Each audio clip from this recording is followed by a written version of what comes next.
Hi, I'm going to be kind of reaffirming what we said and refuting as best I can what Joe just said.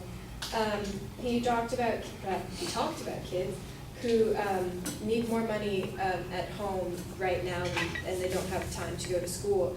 I believe that if they went to college, they would have a higher education, which would get them a job that would yield a higher salary for them so that they could help their families more in the long run. And many students also attend college while also holding a part-time job so they could still contribute money to their family. As to the issue of the $62 billion, we have $69 billion every year that we pour into financial aid for students who usually don't always use all the money for education. A lot of them are deserving of much of the financial aid, but they don't actually use it for their education. So we actually do have the money right now. We just have to reallocate it to use it to what we believe should be a free higher education. Students are told that they should have higher tuition costs because states can manipulate and monopolize future jobs by adjusting education costs. States believe that they can cut their funding for universities, letting the responsibility for paying the increased costs fall on the individual student who is seen as making a down payment on a future job. This is, again, according to Robert Samuels, why public higher education should be free. Debt is justified as a trade-off for personal enrichment. According to John Weiner, the author of Aiming Higher, students are told that incurring this debt is justifiable because a college education increases their earning power and boosts their human capital, which, as they're told, is a financial advantage that goes beyond their net worth.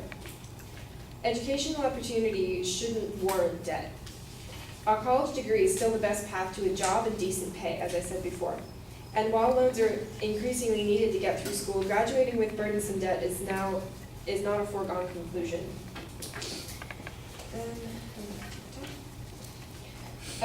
Tuition restricts students' potential for academic exploration. Many lower division students, it is felt, are uncertain about their probability in succeeding, and sometimes even if their motivation or taste for advanced study. They should be given maximum opportunity to try out their chances for successful achievement in post-secondary education in the first 2 years at least with a minimal financial burden. If they had free education, then they'd be able to explore whether or not college is right for them. The majority of college-age individuals do not attend college, even though, as I said before, most people think that it is necessary in this environment and economy. Between 2001 and 2011, the number of 18 to 24-year-olds increased from 28 million to 31.1 million, an increase of 11%. And the percentage of 18 to 24-year-olds enrolled in college rose from 36% in 2001 to 42% in 2011. So there's clearly a need, but not a lot of people our age are going to college because of tuition.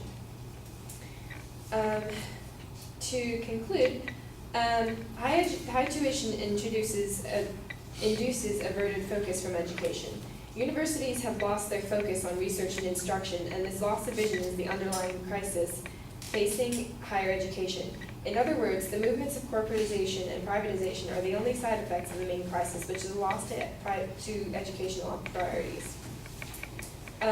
Tuition fees do not always pay for the education itself. To be precise, undergraduates are subsidizing the cost of research and graduate education, and no one is willing to admit this fact.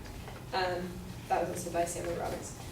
So to conclude, we believe that there are many reasons that higher education should be free. It actually contributes to students graduating, their motivation, and their opportunity to get better jobs and support their families.